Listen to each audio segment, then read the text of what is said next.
Hello, Internet. Welcome back to our Cataclysm Dark Days Ahead series. In the last episode, we continued diving into the subway lab. The main thing of note here is that we got a little bit cornered by a UGV, which had, of course, a weapon on it that we were very scared of. We ended up throwing a grenade to take care of it, which did, in fact, kill the enemy, but it also blew us up. Despite being kind of around a corner down the hallway, we still took some damage there. We did survive, however, we are a bit dinged up, and we are just going to continue exploring the lab in this episode. So everyone, welcome back. So our health has, taken a little bit of a hit. We're not in too much danger. I'm more concerned that our rucksack is quite ripped up. That may become an issue as we proceed forward. We did mod our gun in the last episode, which doesn't really mean much. We'll go ahead and drop all of this loot that we don't actually need.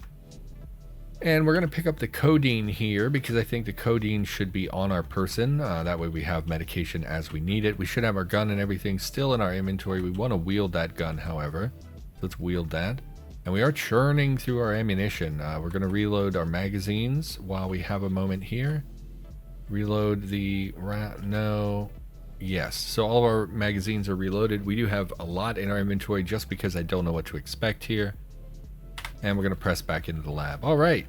Yes. We haven't had much time to talk about things because we've been very fixated on surviving, which is, of course, something that takes time. Prop Builder's Molding and Casting Handbook. I wonder, do 30 materials from paper mache to breakaway glass. Some people say papier mache. I hate when people do that. Because everyone knows it as paper mache, or at least they did when I was growing up. I understand it's, of course, is a French thing, but still no CBMs from these scientist zombies. I actually looked at the changes we talked about in a previous episode about the bionics changes, and I complained about them, and people said, oh, scientist zombies still drop them. Almost every scientist zombie I kill has CBMs in their inventory. That's obviously not the case. We've killed about 40 of them. If not more than that, and we found not a single CBM. So once again, and this happens, by the way, every time there's a change, I go on Discord, and of course I keep up with the change logs and everything because I'm very interested in the game. I make a show about it and all that stuff, and I'll go on Discord and say, hey, this thing changed, can anyone tell me information about it? And then people proceed to tell me all the wrong information. They just start talking about, oh, well, this still works. Well, no, it doesn't. Actually, I have evidence that it doesn't work. Or like I said, oh, hey, so CBMs got nerfed really hard, but none of them were added back to locations in the game. So, like, are there just not CBMs anymore? And people were like, oh, you just don't understand the new system. You don't know that they're making these changes. And it's like, no, I know all of that. Of course, like, I know all of that. We talk about it all the time.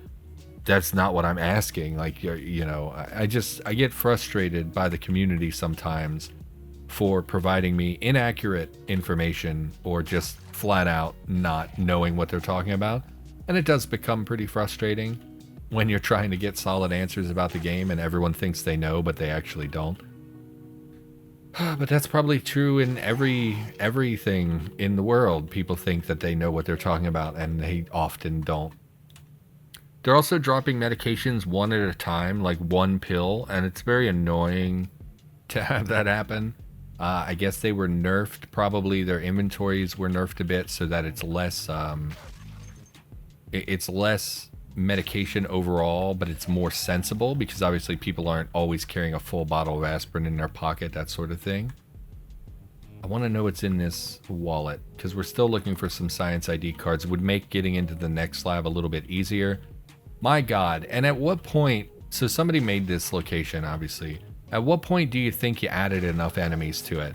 Like realistically, so this is a one-floor laboratory. I'm guessing it expands out here quite a bit. There's probably like 12 or 18 tiles of the lab overall, but we've already killed so many enemies.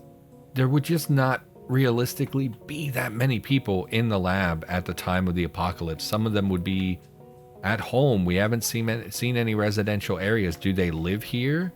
Is this facility supporting like 400 people in one facility? If you think about like a laboratory in real life, yes, there are a lot of technicians and scientist people, but the hundreds of them all at the same time, they all were on duty at the time of the apocalypse and got locked in this lab. I just don't I don't know that it makes sense. We're also seeing quite a few regular zombies. Doesn't really make sense that civilians would be in here. You know, like it makes sense that the scientists, of course, would be in a science lab. But like, why are there so many civilians? There's just a bunch of fat zombies roaming around. You know, I don't fully understand that. But then I also don't understand what the lab is. It's, you know, it's a lot of chemicals, which of course makes sense for a laboratory. But like, since we're removing CBMs, I guess they don't do CBMs, right? Like this isn't going to be full of cyborgs. Are there mutants here? Are we? Oh, hello. So we found a bilious soldier zombie, which I believe is one of the acid, where are you? Staggering soldier wears a burnt gas mask now fused to its face. Through the melted, bile-encrusted ruination of the mask comes some sort of hardened, fleshy proboscis with steaming, corrosive fluid leaking from the end. So that's actually a pretty dangerous creature. This is an acid soldier zombie. They appear mostly in military locations that after they upgrade, you can find them on day one if you start in the military base scenario, the overrun scenario. So they're pretty dangerous. We do have a gun. I bet I could kill you with one burst, which we might just do since we're so close. But we've already noticed a bug here. You'll see they are referred to as bilious soldier zombies. They were previously referred to as acid snipers. And you'll see when it made its special attack here, it's still referred to in that text as an acid sniper zombie. So someone, you know, and I don't fully understand why that would be. Generally, you use a percent, whatever those things are called, to automatically generate that text. So I'm wondering if someone manually entered that text as acid sniper and then no one noticed. So hey, if you're a contributor and you're watching this, I'm probably going to forget before I finish the episode even. If you want to go make a quick, easy PR or get your contributor badge on Discord or whatever, this would be a very simple change. So we want to kill you immediately. I do think, you know, I never use burst fire. Let's swap to burst and let's aim at this guy. We should be able to put him down as long as he doesn't spit again, which they probably have a cooldown of minimally 5, probably closer to 10, unless they're very rapid fire. I don't really know what their deal is. So odds are good we would be able to get this burst in before they were able to do their special attack again. And you did not die from that. Oh my goodness, you're a tough boy. Heavy arterial bleeding, minor bleeding.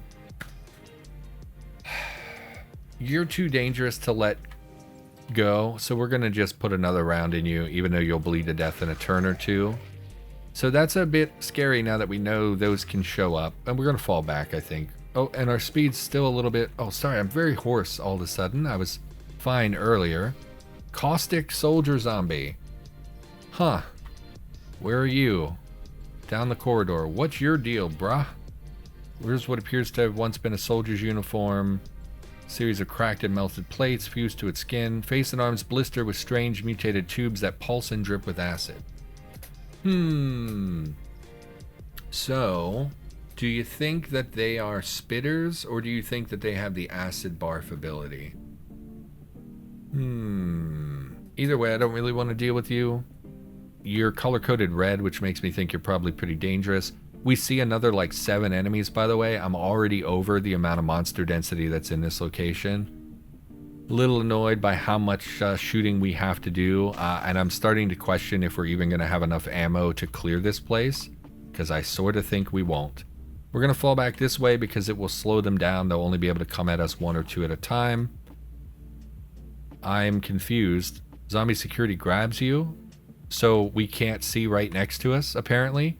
So that guy's literally he's grabbing onto me, but my character doesn't know he's there because there's a slight bit of darkness. Well, that's great. So they did manage to keep up with us and not bleed to death, which is annoying, but we'll put them down, I guess. And honestly, I want to stop sprinting. I want to fall back a bit because we saw, where are you all coming from? And it's another civilian. What are you even doing here? This is a restricted area, ma'am. We're going to fall back. Just because I got a little nervous seeing so many so close, including the acid zombies. Acid zombies are just genuinely very dangerous in the game, so you need to be cautious as you approach them. Even with a suppressor, we're drawing a lot of enemies to us. I'm I'm not like, you know, this comes up sometimes. It's not that this is bad necessarily, like the monster density and all that stuff. It's not like it's unacceptable. Obviously, this is something we see a lot in the game. It just is, it's tedium. It's tedious to do this. And like I said a million times, the main reason that we're here is CBMs. And honestly, if I'm being perfectly honest, I just feel like I've been repeatedly f***ed by development to where I can't even get CBMs anymore. So I'm already not happy to be in this location, and it's just starting to become way more work than I want to deal with. Where's this shocker zombie? Way to the south. Okay. Even with the suppressor, we seem to be drawing a lot of attention. I don't know if you're going to come up here. It's a top zombie just coming out of the woodwork here. And we are slow, which I'm a little confused why we're so slow. We just seem to be just a smidge, not even so slow. So slow makes it sound like we're really slow. We're not. It's just enough to be a pain. I'm not sure what that is about. We're cold. Painkillers apparently slow you down. I guess. Our pain is minimal. Why don't we pop a few more aspirin? The codeine should Codeine should largely be out of our system at this point, so we shouldn't have to worry too much about overdosing or anything like that. And the addition of a few Tylenol or aspirin or whatever is not going to kill us. Stop sprinting. We hear sounds behind us, but I suspect that it's in the room to our south. Just keep shooting. And yeah, internet, hopefully you're okay with this. We really will be doing this for probably, honestly, like another 4 or 5 episodes. We're going to be just looking to shoot zombie after zombie after zombie. And honestly, we may even have to leave if we churn through all of our ammunition, because that is a very real possibility. We only brought 600 rounds with us. We've probably gone through about 150 already. And we're in the first like 2 squares of the lab. So obviously this is going to consume the majority of our ammunition. Might as well reload everything while we're out here. Yeah. Hello zombie. Yeah, this slight speed penalty is just a bit annoying because we're just a little slower than usual, so I keep trying to walk away when walking away is not actually feasible. Once again, we found installation data, but we have not found CBMs on them. So what I suspect happened, and I just didn't see this, is that scientist zombies probably had their bionics removed from their loot table, but they kept the installation data, which obviously does not make sense. So once again, this comes down to people telling me incorrect information, saying that I, honestly, like, because literally I went on and complained, and people were like, oh yeah, the best place to get them now is from scientist zombies. They drop them in their loot table, and that's clearly not the case, because we've killed friggin' 70 of them, and we have not found anything. So just a little annoyed about the misinformation. You know, I don't want to harp on it. I know I've mentioned it multiple times now. The CBM changes are not my favorite thing in the world. But let's redirect. Let's talk about something else, shall we? I'll look something up. This is boring anyway. We're doing the same crap over and over and over. Let's get ourselves a random question, shall we? Okay, I said I would get a random question, which I did not do. I spent probably 10 minutes on Discord rambling about why I hate the CBMs, the current state of CBMs in the game. So I really need to redirect my mind and be a little less aggro. Sorry, internet, I know my content is not good when I'm like this. Let's get a random question. How are you truly doing? Oh no. Not super great. Let's not talk about that, because that will be a long conversation. What tips or tricks have you picked up from your jobs? Well, we talk about YouTube all the time, so let's not talk about YouTube. Yeah, I don't know. I've learned to be a better driver, for sure. I drive a lot better than I did when I started my job, because I drive for a living. And spoiler alert, there are plenty of people who are terrible drivers. I don't think I was ever a terrible driver. I think I've always been pretty responsible, and it's because I recognize like a vehicle is actually a pretty dangerous thing, you know, if you abuse it. Like I had friends, you know, in high school who did not take vehicles seriously. One of them was so 2 of my friends growing up in high school, we were probably like 17 at the time. One of them, did we talk about this before on the channel? We may have. Basically, one of them was driving. They were both, I believe, drinking and on drugs. And he was driving like a Supra or some really nice car. What did he have? Was it a Celica? It was like a really nicer car for our area. You generally, teens in our area buy garbage cars. Except for the rich kids. All the rich kids, their parents buy them Mustangs when they turn 16, I guess. Oh, and one girl I knew, they lived in a literal mansion. Her parents bought her a brand new VW Bug on her birthday. But anyway, so he had a really nice car. It was a sports car, and I believe had a like convertible top of some sort. They were driving in a gated neighborhood near here. They were going about 80 miles an hour in what I believe is a 25 mile an hour zone. Flipped their vehicle. Both of them were ejected from the vehicle. One of them landed and was then, the car landed on him. Both of them survived, just in case you're concerned people died in this. They did not. But I believe both of them were ejected from the car. One of them ended up being where the car eventually settled. So it landed and rested on top of him. And they both had enormous guilt over what happened. The kid who was crushed by the car, slew of health problems, had a crushed pelvis, detached urethra, like all kinds of really terrible things that happen, crush injuries. He did recover. He still has some physical issues after the accident, even all these years later. I haven't really kept in touch with them. I see one of them around, sometimes. And yeah, they just weren't respecting, a car. They weren't taking it seriously. They were in their own gated neighborhood. And they just thought like, oh, what's going to happen? And sure enough, one of them was in the hospital in intensive care for a long time. The other guy, I know he hurt himself, like he was ejected, but he wasn't seriously injured by that. He, when they found him, he was trying to lift the car. He was a very large man. He was like 6'6" or something like that. Very big, played football, all that stuff. When they got there to, basically treat the injured and everything, they found him trying to lift the car. Of course, because his best friend is under this car trapped. So he's trying to lift the car, and I believe he actually hurt himself really badly trying to lift a car, more than he was hurt by the actual being ejected, which is crazy to me. Like, I don't know how you get ejected from a car and are not seriously injured. So that's bonkers to me. And then obviously the main issue was the other friend who was, crushed by the vehicle. And it was a long process. He was in recovery. I remember they made like Facebook pages about it to help raise money for his treatments and stuff, and just to help out and to make people aware that this had happened, because he would need a lot of care. And they wanted people, we were in high school, and when stuff like that happens when you're in school, people gravitate to each other, right? You want to go and be like, hey man, I love you. I hope you're doing okay. Just check in with them and see how they're doing, that sort of stuff. So like, it was not a great situation, obviously. And that's what happens when people don't take vehicles seriously. And I have stuff like that in my head. My uncle, when I was growing up, had a friend also who was in a very severe car accident and actually passed away.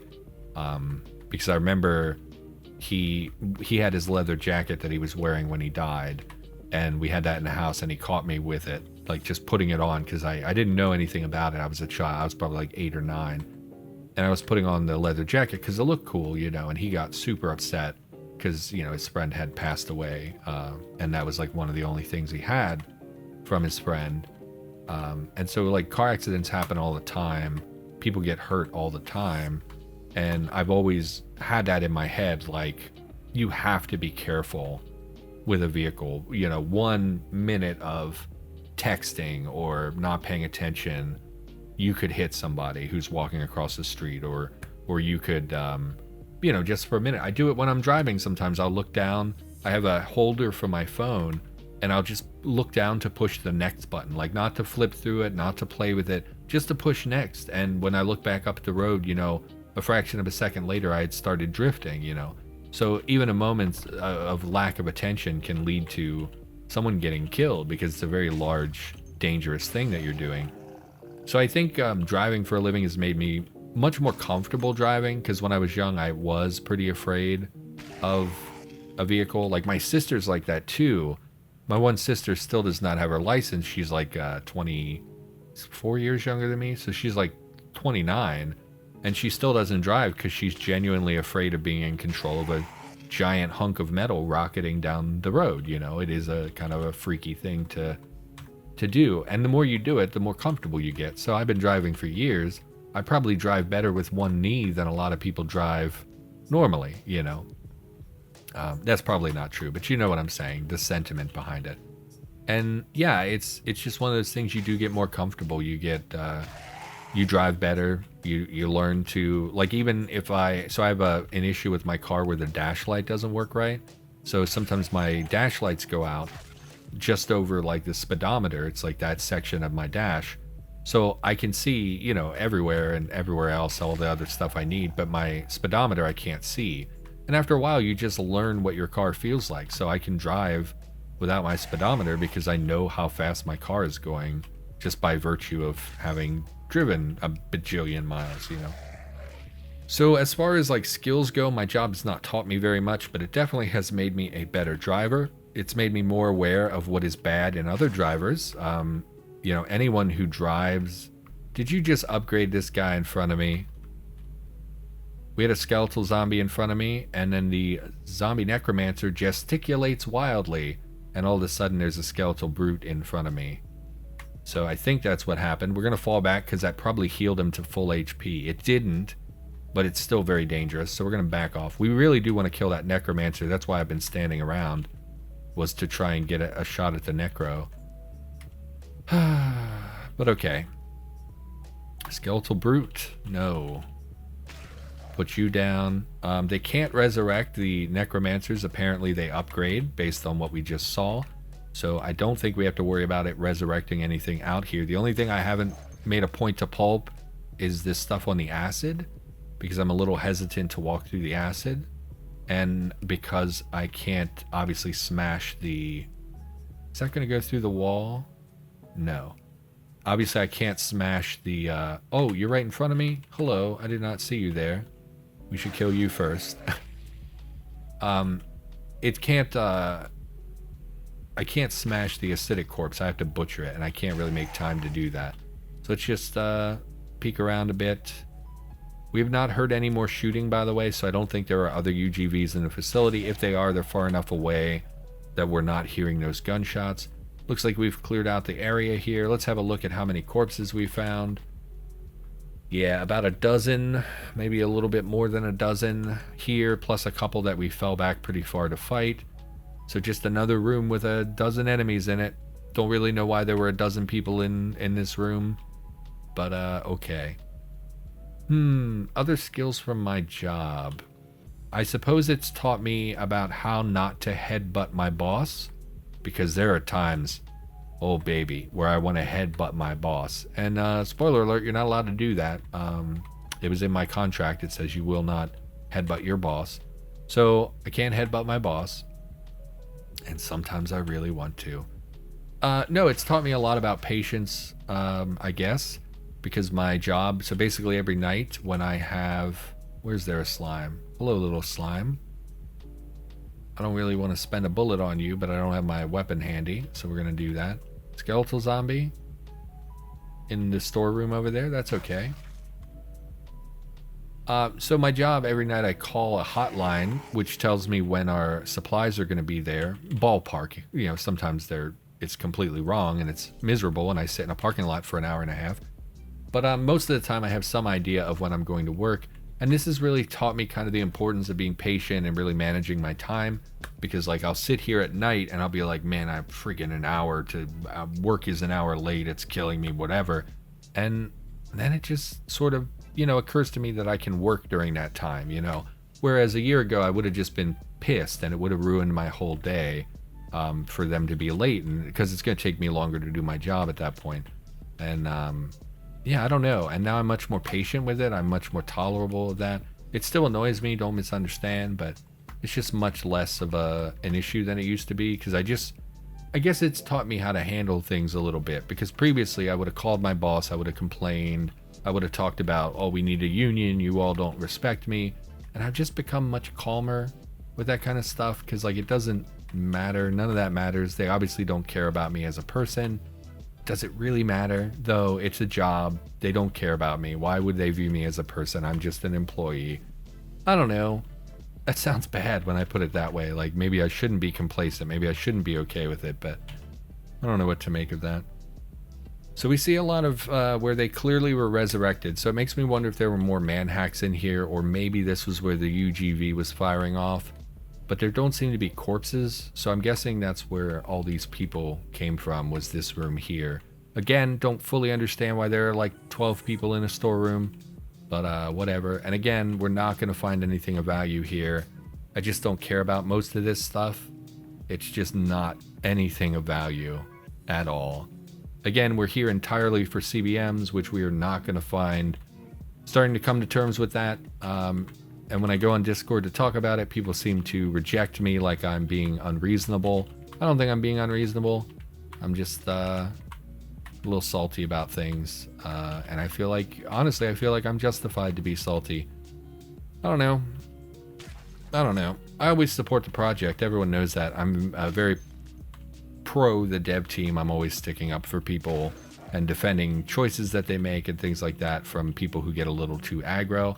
And now I find myself in a position where I'm the one being too aggro, and I don't really know what to make of that. We see a smoker brute, which is really horrible. What do you, oh, Ashen Brawler, is that what you're called? How do I get rid of corpse? Look for bodies. Okay, it was just in my compass, but now it's not. So now I don't know where it's at, but okay. We'll just keep shooting. So the Ashen Brawler is a huge deal. The last smoker we saw, remember, we dealt with it. Why is there a swimmer zombie upgrader in here? Like, why was there? Okay, it doesn't matter. Doesn't matter. None of this matters. So this Brawler, let's fall back. You're gonna cut me up too, because these biters do a lot of cut damage, if I recall correctly. Which is a real pain in the butt, because my rucksack is already on the way out. So the last smoker we saw, we meleeed it because it's much easier to deal with that than trying to pop off rounds. What we could do is go full auto and wait for any sign of it at the exterior and just go full auto at like a very low aim percentage and just hope. And we lost it. No, ignore. Okay, you're telling me I see it, but I clearly don't see it. Fall back again. Oh my god. This is such a pain in the ass. Just shoot him. Just shoot. Didn't hit him even once. Do it again. We hit him once. Okay. No, don't step in the acid. So this is the problem. We can't... Oh god. And the other enemies are coming now as well. We can't see it in long enough to get a shot off. My M4 is empty. Also a great time for that to happen. Let's reload. So we can't see it long enough to get an accurate shot off, but we can't also go into melee because they're brutes. So they have a brute smash attack, which means we will just get punched around and we will never be able to kill this thing. Yes. There's no way I'm going to hit you from here. You're going to move as soon as I get my aim up any decent amount. Yep. So I don't know how you're supposed to deal with these. I find it really deeply annoying. So like here, right, I'm standing here, I'm preparing my aim. I should be able to carry that aim over when it comes out and is visible. But you'll see it actually reduces my aim despite that. And it's very, very annoying. Oh good, we grazed him. Super, super valuable. You hit the Ashen Brawler for 3 damage. Flying projectile destroys several items. And it's still in my compass, even though I can't see it. So, you're not dead. There's no way that killed you. Back off. We're in the smoke now. You know what? Come get me, bro. Put it on auto. Come get me. Let him come up to melee. Just not gonna come over here, huh? Okay. We're gonna back off. I don't know what to do about this. I don't know how you're supposed to deal with them. Am I supposed to throw grenades at them? Also, our bandages were destroyed by us coughing. That makes perfect sense. So how are you supposed to deal with these guys? It either died or it moved off. I don't know what to make of this. And I guess they don't leave corpses behind, so I wouldn't know if it's in here somewhere. Did I kill it with a grazing shot? I don't see how that's possible. It's gonna chill. Just chill a bit here. You know what? We're at enough time where we should probably call the episode anyway. This was not a good episode. Internet, I'm sorry. I've been irritable. I think that's a great sign that I should stop recording for the day and come back another day when I'm a little bit less irritable. Everybody, thank you for watching. I will be back with more of this kind of hopefully better content in the near future, and I'll see you next time.